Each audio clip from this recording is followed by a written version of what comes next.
নমস্কাৰ সকলোকে স্বাগতম জনাইছো AH লাৰ্নিং ইউটিউব চেনেলৰ অন্য এটা ভিডিঅলৈ ইয়াৰ আগৰ ভিডিঅত আমি এফাৰ্মেটিভৰ পৰা ইন্টাৰগেটিভ কেনেকৈ কৰে সেই বিষয়ে আলোচনা কৰিছিলো অৰ্থাৎ হয়বোধকৰ পৰা প্ৰশ্নবোধক কেনেকৈ কৰে আমি আলোচনা কৰিছিলো আজি তাৰ ওপৰত আৰু দুটামান বাক্য আলোচনা কৰিম এতিয়া চোৱা প্ৰথম বাক্যটো আছে বাৰ্ডছ ক্যান ফ্লাই মানে চৰাইয়ে আকাশত উৰে বা উৰিব পাৰে এতিয়া আমাৰ ইন্টাৰগেটিভ কৰাৰ নিয়মটো আছিল যদিহে বাক্যত অক্সিলাৰি ভাৰ্ব থাকে অক্সিলাৰি ভাৰ্বটো আগলৈ লৈ আহিম আৰু যদি অক্সিলাৰি ভাৰ্ব নাথাকে ডু ডিড ডাজৰ সহায় লম যেহেতু এই বাক্যটোত বাৰ্ডছ ক্যান ফ্লাই এই বাক্যটোত অক্সিলাৰি ভাৰ্ব আছে গতিকে আমি অক্সিলাৰি ভাৰ্বটো আগলৈ লৈ আহিম ক্যানটো হৈছে auxiliary verb can birds BIRDS birds fly চৰাইয়ে আকাশ উৰিব পাৰেনে Next, the dog barks at night. কুকুৰে ৰাতি ভুকে। তে এই বাক্যটোত চোৱা অক্সিলাৰি ভাৰ্ব নাই নাথাকিলে কি আহিব do did and does যেহেতু ভাৰ্বৰ লগত s বা es আছে কি আহিব does আহিব গতিকে does DOES does the dog bark BARK bark ইয়াত does আহাৰ লগে লগে ভাৰ্বৰ পৰা s বা es টো উঠি যাব bark at night NIGHT night শেষত প্ৰশ্নবোধক চিন So does the dog bark at night কুকুৰে ৰাতি ভুকেনে Next she went to school তাই স্কুললৈ গৈছিল এতিয়া প্ৰশ্ন কৰিলে কি হ'ব তাই স্কুললৈ গৈছিল নে যেহেতু বাক্যটোত অক্সিলাৰি ভাৰ্ব নাই কি আহিব do did and does ভাৰ্বটো যেহেতু past from কি আহিব did she या did আহাৰ লগে লগে এই ভাৰ্বটো কি হ'ব প্ৰেজেন্ট ফৰ্ম হ'ব went or present form go to school SCHOOL school so did she go to school তাই স্কুললৈ গৈছিল নে next you do your duty regularly তুমি তোমাৰ কৰ্তব্য সময়মতে সদায় পালন কৰিছা নে কৰিছা so এই বাক্যটোত অক্সিলাৰি ভাৰ্ব আছে নে নাই দেখাত এনেকুৱা লাগিছে যে বাক্যটোত অক্সিলাৰি ভাৰ্ব আছে So, auxiliary verb আছে 24টা am is are was were have has had do did does shall should will would ইয়াৰ মাজত চোৱা do টো সোমাই আছে গতিকে do টো auxiliary verbত থকা যেন লাগিছে যদি do টো auxiliary verbত আছে do did does এই তিনিটা auxiliary verb নহয় এই তিনিটা হৈছে main verb যদিহে বাক্যত auxiliary verb নাথাকে আমি কি আনিম do did does ৰ সহায় লম লিখি দিছো do did does এতিয়া চোৱা You do your duty regularly. এই দুটো হৈছে ভাৰ্বৰ প্ৰেজেন্ট ফৰ্ম গতিকে আমি ভাৰ্বটো প্ৰেজেন্ট ফৰ্ম হলে আমি do আনিম ভাৰ্বৰ লগত s বা yes থাকিলে আমি does আনিম ভাৰ্বটো past ফৰ্ম হলে আমি did আনিম যেহেতু এই দুটো প্ৰেজেন্ট ফৰ্ম আমি এই দুটো আনিম do you do your duty regularly regularly So, do you do your duty regularly? তুমি তোমাৰ কৰ্তব্য সদায় পালন কৰিছানে? প্ৰশ্নবোধক চিন হ'ব। Next, he did the sum. He অংকটো কৰিছিল। এবাৰ চোৱা ভাৰ্বটো past form আছে। Past form হলে কি আহিব? Did আহিব।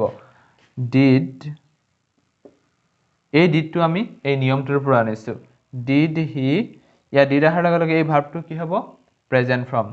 Did he do the sum প্ৰশ্নবোধক চিন did he do the sum he অংকটো কৰিব পাৰিছিল নে বা কৰিছিল নে ৰাজেন does the work ৰাজেনে কামটো কৰে বা ৰাজেনে কামটো কৰিছে সো ভাৰ্বৰ লগত কি আছে s বা es আছে কি আহিব does আহিব does ৰাজেন ইয়া does আহাৰ লগে লগে এতিয়া এই ভাৰ্বৰ পৰা s বা es টো আমি উঠাই দিম does Rajen do the work WORK work শেষত প্ৰশ্নবোধক চিন Does Rajan do the work ৰাজেনে কামটো কৰিছেনে এতিয়া চোৱা প্ৰথম বাক্যটো আছে he does his homework মানে he তাৰ গৃহকৰ্মখিনি কৰিছে প্ৰশ্ন কৰিলে কি হ'ব he তাৰ গৃহকৰ্মখিনি কৰিছেনে চোৱা এই বাক্যটোত অক্সিলাৰি ভাৰ্ব নাই নাথাকিলে কি আহিব do did and does যেহেতু ভাৰ্বৰ লগত s বা es আছে কি আহিব does আহিব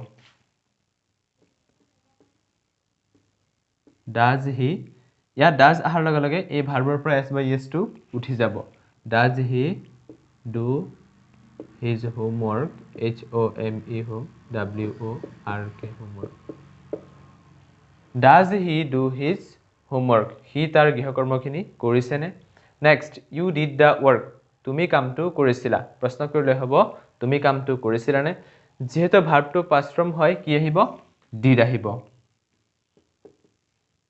Did you? ইয়া did আহাৰ লগে লগে এই ভাৰ্বটো কি হ'ব? Present form হ'ব। Did or present form do. Did you do the work? প্ৰশ্নবোধক চিন।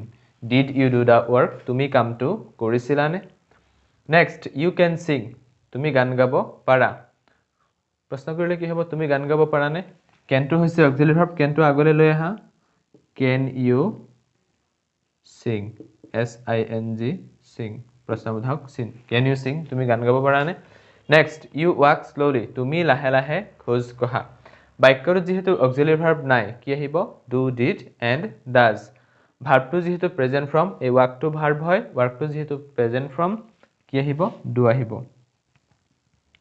Do you walk, W-A-L-K, walk slowly, S-L-O-W-L-Y, slowly. Do you walk slowly? তুমি লাহে লাহে খোজ কাঢ়ানে? Next, he will help me. সি মোক সহায় কৰিব বা তেওঁ মোক সহায় কৰিব। উইলটো যিহেতু অক্সিলিয়াৰী ভাৰ্ব, গতিকে অক্সিলিয়াৰী ভাৰ্বটো আমি আগলৈ লৈ আহিম। Will he help me? Will he help me? তেওঁ মোক সহায় কৰিবনে বা সি মোক সহায় কৰিবনে? Next, the girl loves me. ছোৱালীজনীয়ে মোক ভাল পায়। So, ভাৰ্বৰ লগত কি আছে? S বা ES আছে, কি আনিম আমি? Does আনিম। Does the girl, ইয়াত does আহাৰ লগে লগে ভাৰ্বৰ পৰা আমি S বা ES টো উঠাই দিম। Does the girl love me? চোৱা, does the girl love me? ছোৱালীজনীয়ে মোক ভাল পায়নে? আশা কৰোঁ এফাৰ্মেটিভৰ পৰা ইণ্টাৰগেটিভ কেনেকৈ কৰে ধুনীয়াকৈ বুজি পাইছা।